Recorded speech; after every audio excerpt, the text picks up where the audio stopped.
Alright, in this video, we're going to be talking briefly about making music videos, and this isn't going to be a very comprehensive lecture. I really just want to make sure that you're on the right path. I would say that you should make sure that you're rapping and recording and, making songs for at least a year and getting good feedback from a lot of people before you really try to make a music video. Otherwise, it's kind of a waste of time, and it can definitely be a waste of money if you're trying to promote a product that, isn't up to par. So really, definitely focus on your actual music, and even with the album covers and graphic design, you definitely want to make sure you focus on becoming a better artist before you try promoting yourself. But I do want to make sure that you know how to promote yourself once you get to that point. Now, there are a couple of options. Number one, you could always use your phone to record a music video, and that's a good idea if you really do not have any money. These days, the quality of cameras in your cell phones are not really that bad. So you can definitely get away with it, and, they actually have, lenses that you can attach to your camera. I do not know very much about them, admittedly, but I have seen some of the videos that can be made with the cell phone, and some of them are incredible. So that might be something you want to look into. Alternatively, they also have actual video cameras. However, that's probably not a good idea for you unless, you really are making music videos or making movies professionally. If you go to Walmart and Target and try to find a really cheap video camera, usually the quality is not that good. It's really only when you get to the top of the line, like Red type of video cameras that they actually become, much better than what you can get out of a DSLR camera. So that's the third thing I want to talk about, is just making music videos using a DSLR camera. So DSLR stands for Digital Single Lens Reflex. Not important. Basically, they have like a little mirror in them, but again, that's still just detail that doesn't really matter. If you have a budget, that is under $1,000, which I think is most people, you probably want to gravitate towards a DSLR camera. Now, I'm not going to tell you what model to get. You can definitely do some research on that on your own. I've recorded with multiple different models of Canon DSLR cameras, and I've, enjoyed them. I thought they were pretty good. I've only used Nikon like one time, and I wasn't, too thrilled with it, but that doesn't mean that Nikon isn't equally good. And then there are also other brands as well. Again, definitely research to find out what the best model for you is, figure out what your budget is, and then try to find, the best camera underneath this price. Now, with that being said, you do need to know a couple things about cameras. Number one, almost all the time, the lens is detachable. So here you can see this is just the body. There is no lens on the end of this right here. Meanwhile, this one does have a lens, this one has a lens, this one does not have a lens. So you're going to be buying the lens separately most of the time. So when you're buying your product, you definitely want to make sure you know for a fact that either you have a lens with the product that you're buying or you do not have a lens with the product that you're buying. That will greatly affect your budget. If you have a budget of $1,000 and you spend $1,000 on a camera, but it turns out it doesn't have a lens, well, then you're shit out of luck. And the lens by itself can be $1,000 or more. Now, with that being said, you can get both the camera and a lens for under, $300, $200. But like anything, the more money you spend, the better quality you're going to get out of your product. Now, you might not be a photographer and you might not have experience with cameras, but you should not let that discourage you from going this route. And there might be a lot of photographers that are going to hate me for saying this, but I think out of everything I've talked about so far, whether that be music, whether that be audio engineering, whether that be graphic design, whether that be making beats, this is hands down the easiest thing to master, especially when it comes to just taking photos. I'm saying flat out, almost anybody in the world, if you gave them a $5,000 camera, all they do is hit a button and they can definitely come up with a photo, like this one. It is really not hard. So this is one of those things where I really do not think that you should pay money to get a photographer or a videographer. And I know I'm going to get a lot of slack from anybody who is actually a photographer or a videographer. I have used high quality cameras before, and I understand that there are some small subtleties and, understanding lighting and aperture and all of that definitely play a role, especially if you're trying to make, a manual perfect type of photograph, or if you're trying to do some kind of special effect photograph. But for the most part, this is something that most people can do without paying hundreds of dollars or thousands of dollars to have somebody do it for you.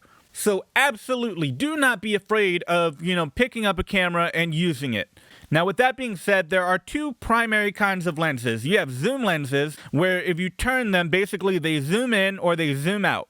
Then you also have prime lenses, and a prime lens basically cannot zoom at all. So you're basically stuck where you are. Now, with that being said, if you get a $300 prime lens and a $300 zoom lens, for the most part, the $300 prime lens is going to be a better quality. The trade-off is that you're paying the same amount of money, but you do not have the ability to zoom in or zoom out. And that might be something that you want. So that's something to consider and think about when you're trying to pick what kind of lens you're going to get. Now, there are definitely bundles where you buy, a body and a lens together, or sometimes you'll only buy the body, then you'll have to buy the lens separate. Either way, just make sure that you look at what you're buying and understand what it is you're buying.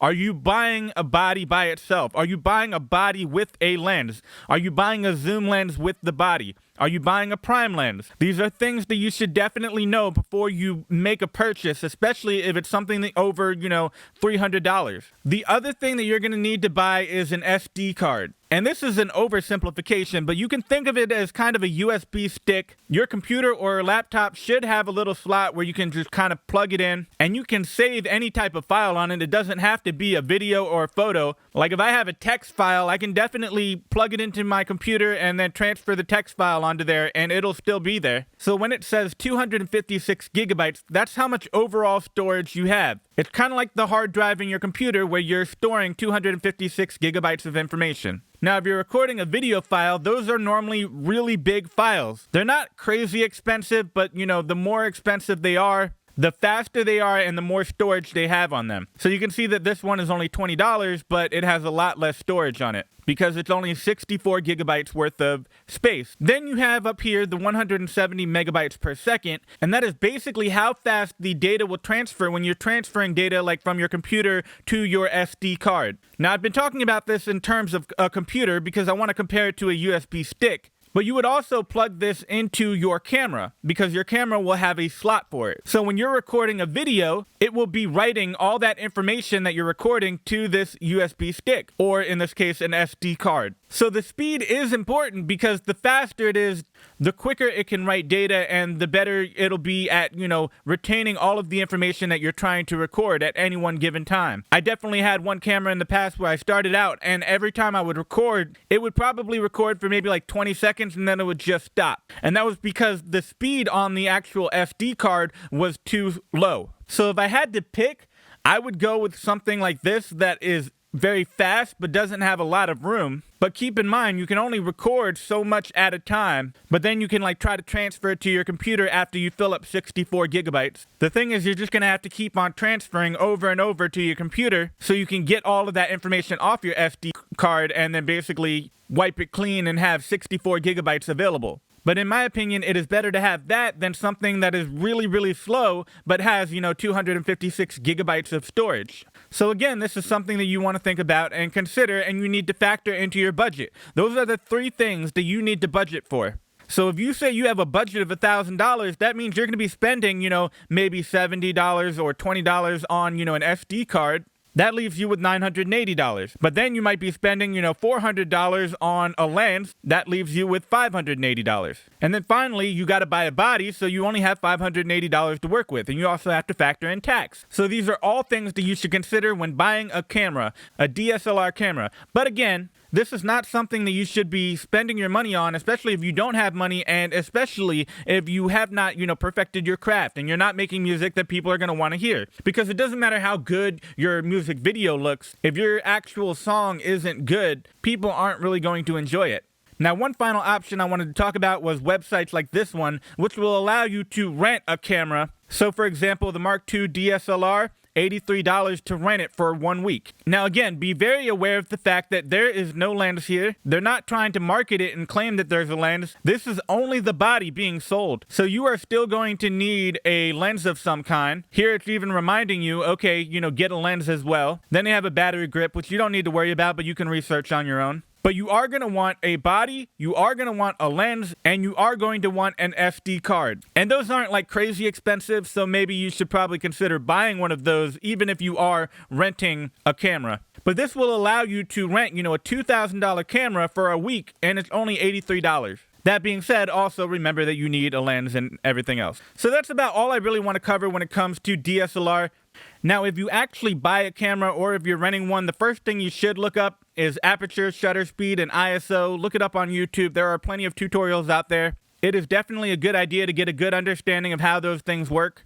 But getting a DSLR kind of has a dual purpose, right? Not only are you able to record videos, but now you can also take photos. So if you're trying to make an album cover, you're going to want to take photos. Now, one last thing I want to talk about, this is the top view of a camera. I'm not going to explain everything here. You don't need to worry about what all this stuff over on the right is. Generally, they'll have a knob like this on the left. And you just want to make sure that you have this set to the A, which means that it's automatic. Until you learn and become comfortable with all of the settings and get a thorough understanding of what aperture and ISO and everything are, it is a good idea to make sure that you have your camera shooting in automatic mode. It's basically like having autopilot. You don't need to touch any of the other buttons. The only other one you need to touch is this one right here, which will take the photo. Everything else will be automatically calibrated for you. So it's like driving a car that automatically drives itself, which is why I said it's really not that hard to take a good quality photo, because they really did make everything really simple. The only other button you might touch is this one down here. You can't see it, but it's on the back, and you can see that there's like this red. It's actually a video camera. So if you want to put this in, photo mode, you would put it to the right. And if you wanted to film a video, you would just kind of flip it to the left. But again, that's something you should definitely look into once you get a camera. I'm not going to break it all down. I really don't think learning how to use a camera is very difficult, but definitely look up videos and kind of, look up the manual if you buy a camera, or you can look up the manual online.